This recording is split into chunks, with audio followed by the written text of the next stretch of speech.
adalah seorang wanita pada satu malam tu, dia tulis post di FB. Ni kisah benar, minggu lepas. Bukan, minggu sebelum tu. Kadang-kadang Allah izinkan perkara tersebut berlaku kan. Saya baca, saya scroll FB sebelum tidur. Lepas tu saya tengok ada satu post. Post tu dia tulis begini. Orang perempuan lah. Saya tak sebutlah nama dia. Dia tulis, saya tak ingat lah ayat dia yang betul-betul. Tapi lebih kurang macam ni. Dia tulis, hatiku meruntun macam tu lah. Aku tidak mampu menahan air mata. Lebih kurang macam tu lah. Apabila anak kecilku, anak dia perempuan umur 6 tahun bertanya, nanti lepas mak dah mati, mak dah meninggal, siapa yang jaga abang dengan adik? Abang dengan adik. Tapi dalam tulisan tu tulisan pendek. Yang tulis besar-besar tu di FB tu kan. Jadi kita perempuan tertanya-tanya. Kenapa anak dia tanya macam tu? Dia sakit apa dia nak mati? Lepas tu anak dia umur berapa? Macam-macam lah perempuan kan. Akhirnya saya mesej dia. Mesej tu, alhamdulillah dia balas. Masa tu dalam pukul 10 malam lebih. Saya mesej dia, dia pun tak perasan lagi saya. Sampai dah habis mesej, barulah saya kata, perasan tak saya ni? Lepas tu dia kata, oh ustazah rupanya. Lepas dah bersetuju, saya nak pergi ziarah. Rupanya dia kanser, dah stage 4. Doktor bagi masa tak lebih 6 bulan. Dan sebelum tu kanser payudara, dah buang apa semua. Umur dia tak sampai 30, saya rasa umur dia 27-28 macam tu. Muda lagi. Lepas tu kanser tu dah merebak ke tulang. Bila kanser, dan kanser ni ada type dia kan. Ada yang aktif, ada yang maksudnya ada yang ganas istilahnya, yang sangat cepat. Jadi dia type yang ganas tu, yang cepat merebak, yang tidak boleh nak, walaupun kemo pun dia pergi merebak. Jadi doktor bagi paling panjang, paling lama tempoh 6 bulan. Begitulah. Lepas tu saya tanya duduk dengan siapa, suami mana, ibu tunggal, dah berpisah. Saya pun tanya duduk dengan siapa yang tolong jaga. Dia jaga mak dia yang lumpuh. Dan dia jaga adik dia yang OKU. Itulah. Maksudnya kadang-kadang orang yang diuji susah dengan kesusahan yang bertambah-tambah. Dahlah sakit, jaga mak yang lumpuh, jaga pula adik yang OKU. Lepas tu anak masih kecil. Sebab itu akhirnya saya kata boleh tak esok saya nak jumpa, nak pergi ziarah. Kebetulan memang ada kuliah. Dia duduk di Banting. Allah permudahkan, habis saya kuliah tu saya terus pergi jumpa rumah kayu yang buruk. Subhanallah, Allahu Akbar. Orangnya sangat tenang, sangat kuat. Masya Allah. Saya tengok anak dia, seorang 6 tahun perempuan, yang lelaki 8 tahun. Masya Allah. Rambut tu saya sampai-sampai saya tupan bilik air, tandas.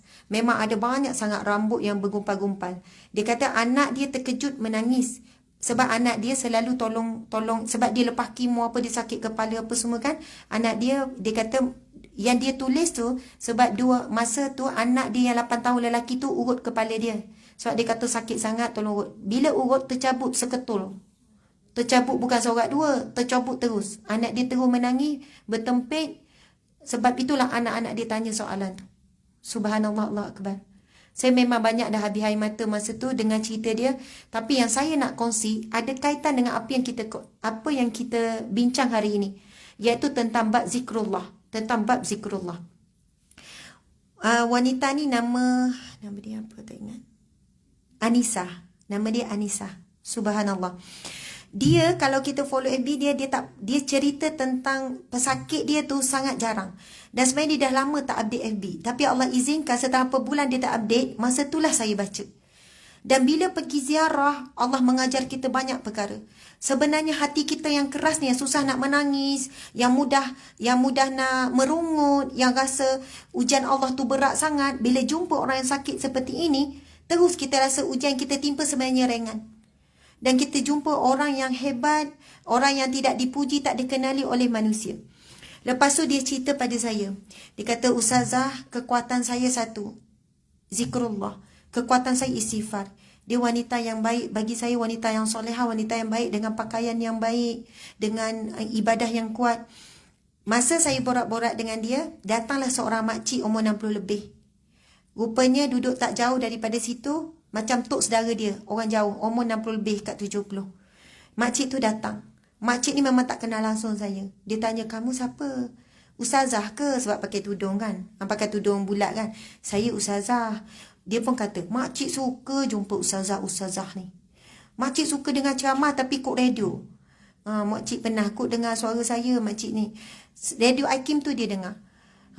Makcik tu pun cakap, ustazah, dia ni orang baik, ustazah. Tapi orang baik ni Allah uji ustazah. Suami ceraikan dia, dia sakit, anak ni. Saya ustazah kalau susah hati, saya cari dia. Makcik tu, orang tua yang tak ada kepentingan apa-apa. Dia datang tu cerita kebaikan wanita ni. Wanita ni. Dia kata dia ni sabar ustazah, dia hidup susah. Tengoklah rumah dia apa miskin. Itu hari ada orang tercicir beg. Dalam beg tu ada piti duit banyak, ada barang kemas. Ni Anissa ni tak ambil 1 sen pun pergi hantar, cari sampai jumpa siapa pemilik tu. Dia kata dia ni ustazah, zikir kuat, orang baik, sabar, ujian demi ujian, apa ujian tak kena dengan dia. Makan, minum apa, maksudnya dia tak bekerja, dia tak mampu. Kemo, operation, macam-macam. Dan saya nak share satu kisah yang berkaitan dengan zikrullah, dan dia selalu beramal. Yang paling utama dia kata, ustazah, saya memperbanyakkan istighfar. Masa saya operation, buang, maksudnya kanser payudara, saya tak ada siapa-siapa yang boleh jaga saya. Memang saya tengok, mak dia memang tak bergerak. Dia lumpuh. Ayah dah meninggal, mak lumpuh. Suami tak ada. Siapa jaga saya lepas saya operation? Tak ada. Saya sorang-sorang di hospital. Dan adik dia yang OKU tu jaga anak dia 2 orang tu. Mak dia lumpuh kan. Itulah kehidupan dia. Masya Allah, Allahu Akbar. Kemudian dia kata, lepas operation. Sebelum operation kan kita kena puasa dalam 10 jam kan. Lepas operation, bila sedar ustazah, saya rasa teramat-amat sakit. Kedua, sangat dahaga. Sangat dahaga. Lapar dan dahaga. Tapi saya tak ada sesiapa yang boleh bantu untuk suapkan saya makan dan untuk berikan saya air. Masa saya sedar tu ustazah, di hadapan saya, ada suami, ada lelaki yang jaga isteri dia. Ada lelaki yang jaga isteri dia di depan katil saya. Ada air di sebelah meja. Ada air sebelah meja. Maksudnya, saya boleh kalau nak bangun untuk ambil air tu untuk minum. Dan ketika itu, saya sangat dahaga. Baru lepas operation, dan masa tu bius dah mula hilang, mesti akan datang rasa sakit. Dan saya tengok nurse sibuk, masing-masing pun ada orang teman. Kecuali saya, tak ada orang bersama dengan saya. Saya memang tak ada sesiapa boleh jaga. Dan saya tengok air, saya menangis sebab saya terlalu dahaga. Saya sangat mengharap ada orang datang dekat ke apa ke untuk beri bantuan. Dan kenapa saya tak bangun ustazah? Sebab depan saya ada lelaki yang sedang jaga isteri dia. Kalau saya bangun saja, aurat saya akan ternampak. Yang ni saya rasa macam sangat kagum. Sebab masa dia sedar, dia masih lagi ada baju operation dekat atas. Baju operation tahulah dia cuma tutup macam tu je. Kalau bangun memang akan melurut. Saya bimbang ustazah. Ini saya cerita benar. Dia kata begini. Kalau saya bangun, kesian lelaki kat depan tu, dia berdosa dia tengok aurat saya. Maksud dia fikir lelaki yang kat depan tu. Kedua, kalau saya bangun macam mana aurat saya. Dan ketika itulah ustazah, saya hanya istighfar. Sampai saya menangis. Istighfar, astagfirullah. Saya kenangkan dosa-dosa saya. Istighfar. Subhanallah ustazah. Tak berapa lama setelah itu, saya hilang dahaga. Dan saya tak rasa pun lagi bahawasanya saya sangat memerlukan air tu. Saya istighfar. Rupanya istighfar boleh hilangkan dahaga ustazah. Masya Allah. Masa dia cerita tu, ketak-ketak dia menangis ustazah. Dan istighfar yang sama juga boleh hilangkan sakit saya yang bius tu hilang. Sakit saya yang kuat tu. Saya tak minta ubat tahan sakit ke. Saya tak pergi. Saya kalau lepas operation hari itulah pengalaman saya operation masa bersalin tu. Bila hilang bius tu, datang rasa sakit tu memang panggil nurse lah. Lepas tu dia sambung air, tekan morfin tu kan. Tekan morfin tu barulah rasa macam boleh nak normal, boleh nak bercakap. Kalau tak tekan morfin tu rasa macam nak menggelupur. Bila hilang bius tu kan, datang rasa sakit yang teruk tu kan. Dia kata, ustazah, saya istighfar. Saya hilang dahaga, saya hilang rasa sakit. Sampai rasa sakit tu hilang. Dan saya tenggelam tidur istighfar. 12 jam selepas itu baru saya boleh minum air ustazah. Maksudnya 24 jam dia langsung tak minum air. Dia jadi dahaga tu memang kesan biu, kesan ubat-ubat masuk semua tu. Dia akan bertambah-tambah dahaga. Lepas operation kita sedar memang kita sangat nak minum air. Jadi dia kata, ustazah, saya balik hari tu, besok saya balik. Lusa tu saya dah buat semua kerja rumah, menyapu, apa-apa kerja. Dan orang jiran-jiran tak tahu saya baru lepas major operation. Orang tak tahu.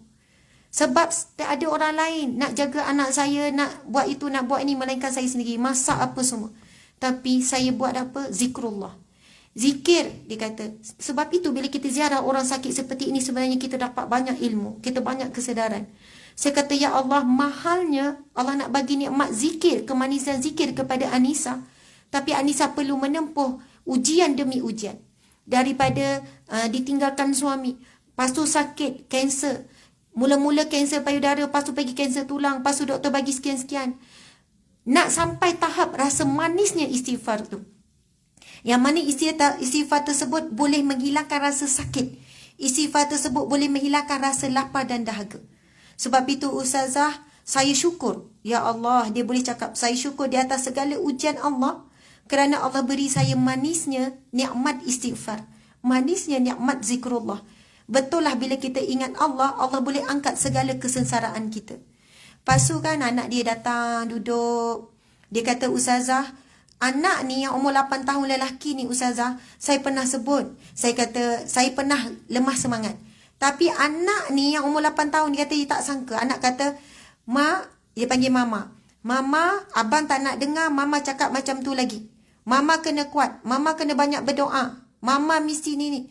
Dia kata, Ustazah, satu hari anak saya tengok anak lelaki dia tak banyak cakap. Duduk menyender-nyender. Ustazah, anak saya ni boleh cakap macam tu satu hari. Saya memang benar-benar merasakan apa yang dia cakap tu ilham daripada Allah. Sebab anak saya tak pernah cakap macam tu. Maksudnya di situlah kekuatan seorang hamba Allah yang bernama Anissa, kekuatan zikrullah. Tak ada orang bersama, tak ada duit, tak ada apa. Dan saya kata, insyaAllah Anissa, kita akan teruskan bagi keperluan dia, bantuan-bantuan dia. Dan dia kata, Ustazah, saya yakin kalau saya tak ada orang akan jaga anak-anak saya. Mesti ada orang jaga. Subhanallah, Allahu Akbar.